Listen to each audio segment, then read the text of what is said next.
নমস্কাৰ বন্ধুসকল and welcome to my YouTube channel Rongghar. আজি আমি এই ভিডিঅ'টিত ক'বলৈ গৈ আছোঁ বীৰ চিলাৰায়ৰ বিষয়ে।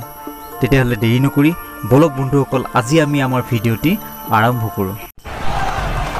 চিলাৰাই মহাৰাজ বিশ্বসিংহৰ পুত্ৰ। এওঁৰ মাতৃৰ নাম মহাৰাণী পদ্মাৱতী দেৱী। বিশ্বসিংহই 19জনী কুঁৱৰী বিবাহ কৰিছিল। কুঁৱৰীসকলৰ ভিতৰত এজনী নেপালৰ, তেওঁৰ পুত্ৰ নৰসিংহ আৰু এওঁই জ্যেষ্ঠ। দুজনী গৌৰৰ, হেমপ্ৰভা আৰু পদ্মাৱতী। মহাৰাজ নৰনাৰায়ণ হেমপ্ৰভাৰ পুত্ৰ, পদ্মাৱতীৰ পুত্ৰ শুক্লধ্বজ বা চিলাৰাই। কামৰূপৰ 4গৰাকী, কাশ্মীৰৰ 1গৰাকী, কাশীৰ 5গৰাকী, শোণিতপুৰৰ 3গৰাকী, মিথিলাৰ 1গৰাকী আৰু 1গৰাকী আন কোনোবা ঠাইৰ কুঁৱৰী। শেষৰ গৰাকীৰ পুত্ৰৰ নাম হৰিসিংহ। বুৰঞ্জীত বিশ্বসিংহৰ 19জন পুত্ৰৰ নাম উল্লেখ দেখা যায়।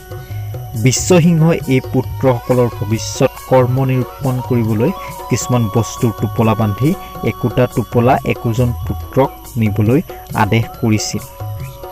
এইবোৰ টোপোলাৰ যিজনে যি নিলে ভৱিষ্যত তাকেই পাব বুলি তেওঁ আদেশ দিছিল।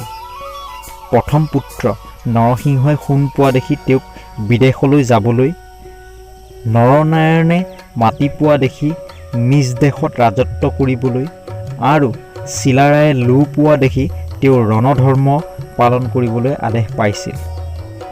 নৰনাৰায়ণ আৰু চিলাৰায়ে বাল্যকালত বাৰণসী ক্ষেত্ৰলৈ গৈ তাৰ ব্ৰহ্মানন্দ বিশাৰদ নামৰ এজন সন্ন্যাসীৰ ওচৰত বিদ্যা শিক্ষা কৰে। বাৰণসীত এওঁলোকে হিন্দুৰ বেছিভাগ ধৰ্মগ্ৰন্থ আৰু যুদ্ধ বিদ্যা শিক্ষা কৰি সকলো বিষয়তে পৰিপক্ক হৈ উঠে। ইয়াৰ পাছতে 1534 খ্ৰীষ্টাব্দত নৰনাৰায়ণ ৰজা আৰু চিলাৰায়ে যুৱৰাজ হয়। চিলাৰায়ে নৰসিংহক পৰাস্ত কৰিছিল, সেইকাৰণে ৰাজ অভিষেক হোৱাৰ সময়ত তেওঁক সংগ্ৰাম সিংহ নাম দিছিল। নৰনাৰায়ণে সিংহাসনত উঠিয়েই পিতৃৰাজ্য বঢ়াবলৈ মন কৰিছিল।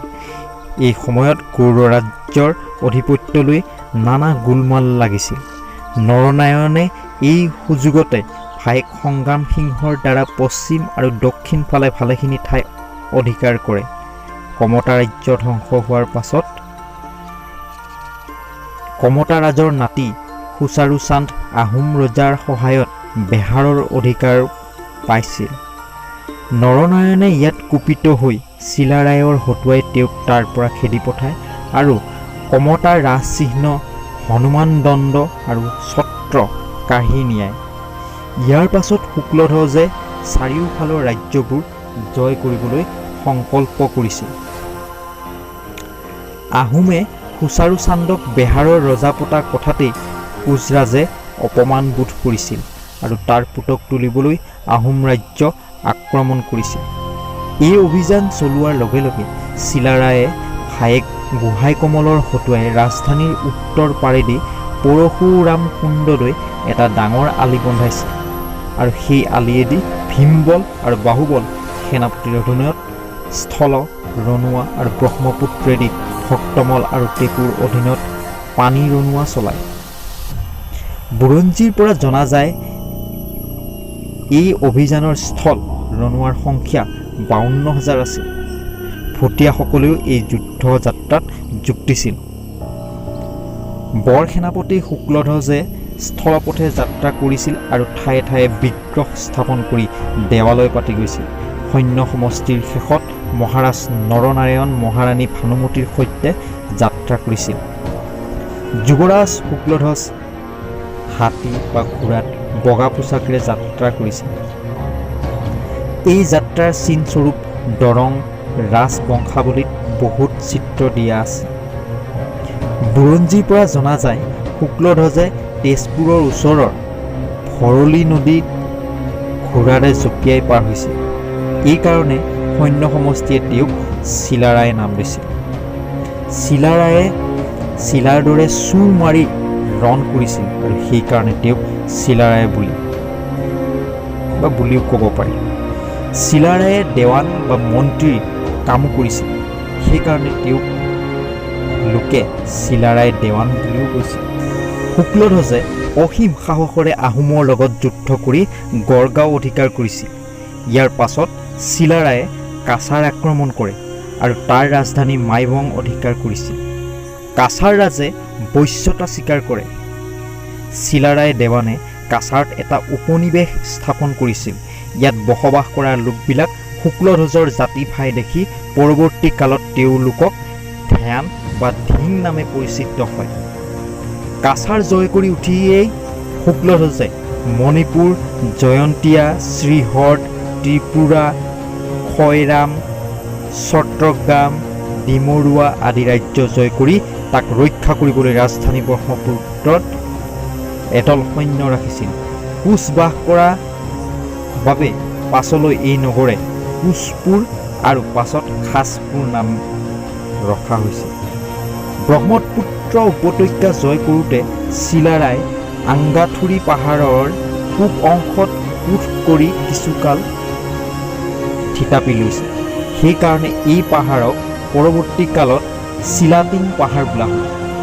গুৱাহাটীৰ পশ্চিমৰ পৰা বল্লা নদীৰ মুখলৈ এই চোৱা ব্ৰহ্মপুত্ৰ খাৰুৰ আকৃতিৰ আছে, অৰ্থাৎ ব্ৰহ্মপুত্ৰৰ মূল সোঁতটো হাজোৰ দাঁতিয়েদি আছে। কিছুমানে হাজো সোঁতটোৱেই ব্ৰহ্মপুত্ৰৰ প্ৰাচীন মূল সোঁত বুলি কয়। ব্ৰহ্মপুত্ৰৰ প্ৰাচীন সোঁতৰ এচুৱা আমিন গাঁৱৰ উত্তৰে লেখেতাৰা বুলি বৰ্তমানেও আছে।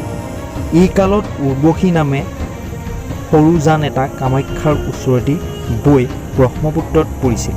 চিলাৰায়ে ব্ৰহ্মপুত্ৰৰ খাৰু ভাঁজটো কাটিবলৈ জানেদি এটা খাল খান্দিছিল আৰু সেই খাল লাহে লাহে বহল হয় আৰু পৰৱৰ্তী কালত আহোম ৰাজে এই খাল সংস্কাৰ কৰাত এইয়ে ব্ৰহ্মপুত্ৰৰ বৰ্তমান গতিপথ হৈ পৰে আৰু আগৰ মূল সোঁত ক্ৰমে মৰি যায়। বৰ সেনাপতি যুৱৰাজ চিলাৰাই মহাৰাজ নৰনাৰায়ণৰ সোঁহাতৰ দৰে আছিল। এও মহাৰাজৰ অতি প্ৰিয় পাত্ৰ আৰু দেৱান নামে লোকসমাজত জনাজাত আছিল। চিলাৰায়ৰ পাণ্ডিত্যত সেই সময়ৰ পণ্ডিতসকল মোহিত হৈছিল। তেওঁ শৌৰ্য বীৰ্যত সকলো সৈন্য সেনাপতিৰ আদৰ্শস্থল আছিল। চিলাৰায়ৰ নিস্বাৰ্থপৰতা আৰু ভাতৃপ্ৰেমৰ প্ৰভাৱত উত্তৰ পূব ভাৰতৰ ৰাজনৈতিক আকাশত মধ্যাহ্ন সূৰ্যৰ দৰে উদয় হৈছে। তেওঁৰ বাহুবলতেই পূবে মিথিলাৰ পৰা পশ্চিমে পৰশুৰাম কুণ্ডলৈ, উত্তৰে হিমালয়ৰ পৰা দক্ষিণে চট্টগ্ৰামৰ ওচৰৰ সাগৰ উপকূললৈ কামৰূপ কমতা ৰাজ্য বিস্তাৰিত হৈ পৰিছিল। শুক্লধ্বজে বৰ্তমান কোচবিহাৰৰ ভিতৰৰ তুফানগঞ্জত কোঠ বা দুৰ্গ সাজি বাস কৰিছিল। ইয়াক আজিকালি চিলাৰায়ৰ কোঠ বোলে। ইয়াৰ ওচৰৰ জালধোৱা নামে গাঁৱত তেওঁ এটা দুৰ্গ কৰিছিল। চিলাৰায়ে নিজাকৈ বাৰকুডালি গাঁৱত বৰ মহাদেৱ আৰু নাককাটি গাছ গাঁৱত চুট মহাদেৱ নামে দুটা শিৱ মন্দিৰ নিৰ্মাণ কৰাইছিল। এই দুই বিগ্ৰহ বৰ্তমানেও নিয়মিতভাৱে পূজিত হ'বলৈ ধৰিছে। মহাৰাজ নৰনাৰায়ণৰ আদেশমতে শুক্লধ্বজে কামাখ্যা আৰু হাজিৰ হয়গ্ৰীৱ মাধৱ মন্দিৰ সংস্কাৰ কৰে। কামাখ্যা মন্দিৰ নিৰ্মাণ ভাৰ পোনতে মহতৰাম বৈদ্য নামৰ এজন কৰ্মচাৰীৰ ওপৰত দিছিল। তেওঁ ধন হৰণ কৰাৰ অভিযোগত দোষী সাব্যস্ত হোৱাত মেঘাম কুডুম নামৰ কৰ্মচাৰীয়ে মন্দিৰ নিৰ্মাণৰ কাম সম্পূৰ্ণ কৰে। এই সময়ত মহাৰাজ মহাৰাণী ভানুমতী, শুক্লধ্বজৰ পত্নী চন্দ্ৰপ্ৰভা আৰু গৌৰত বিয়া কৰোৱা মহিলাসকলৰ নীলাচলত উপস্থিত হৈ মন্দিৰৰ উৎসৰ্গা কৰা কাম সম্পন্ন কৰে। ৰাজ্যৰ আগ্ৰাসৰ নিমিত্তে এই সময়তে চলন্ত বিগ্ৰহৰ ওচৰতে নৰনাৰায়ণ আৰু শুক্লধ্বজৰ পাথৰ মূৰ্তি নিৰ্মাণ কৰি ৰাখিছিল। এই দুই মূৰ্তি বৰ্তমানেও আছে। চিলাৰায়ৰ দৰে পণ্ডিত আৰু ভক্ত নৰনাৰায়ণৰ দেৱান নাথাকিলে শ্ৰীমন্ত শংকৰৰ বৈষ্ণৱ ধৰ্ম প্ৰচাৰতো নানা বাধা পৰিলহেঁতেন। তেওঁৰ সহায়তহে কামৰূপৰ পশ্চিম খণ্ডত মহাপুৰুষৰ বাণী প্ৰচাৰিত হৈছিল। শ্ৰী শংকৰদেৱ, ৰাম সৰস্বতী, অনিৰুদ্ধ, শ্ৰীধৰ, বকুল কায়স্থ, অনন্ত কুণ্ডলী আদি পণ্ডিতসকলে কামৰূপৰ বিক্ৰমাদিত্য স্বৰূপ নৰনাৰায়ণৰ যি সভা উজ্জ্বল কৰিছিল তাত দেৱান চিলাৰায়ৰো বিশেষ স্বৰূপ সহযোগ আছিল। চিলাৰায়ৰ জ্ঞান বহুমুখী আছিল। তেওঁ অহিচালনাত যিদৰে সিদ্ধহস্ত আছিল, প্ৰেম, ক্ষমা, সহিষ্ণুতাটো আদৰ্শ আছিল। ৰাজ্য আক্ৰমণ কৰি যিদৰে সম্পূৰ্ণৰূপে জয় কৰিবলৈ তেওঁৰ জেদ আছিল, অধিকৃত ৰাজ্যত বিজিত ৰজাকে অধিকাৰী পাতি তাত শান্তি স্থাপন কৰিবলৈও তেওঁ শক্তি প্ৰয়োগ কৰিব জানিছিল। তেওঁ অপৰিমিত শক্তি লাভ কৰি দিক বিদিক জয় কৰিলেও জ্যেষ্ঠ ভাইৰ আজ্ঞাবহ দাসত্ব আনন্দৰে মানি ল'ব পাৰিছিল। তেওঁৱে ৰাজ্যৰ ঠায়ে ঠায়ে নানাবিধ খেতিৰ ব্যৱস্থা কৰাইছিল। তেওঁৰ পৰামৰ্শতে ৰচিত হোৱা ৰাজ আইনৰ ফলত দেশত এলেহুৱা অকামিলা মানুহৰ সংখ্যা কমি গৈছিল আৰু ৰাজ্যৰ বেছিভাগ প্ৰজাৰেই শিক্ষালৈ ধাউতি হৈছিল।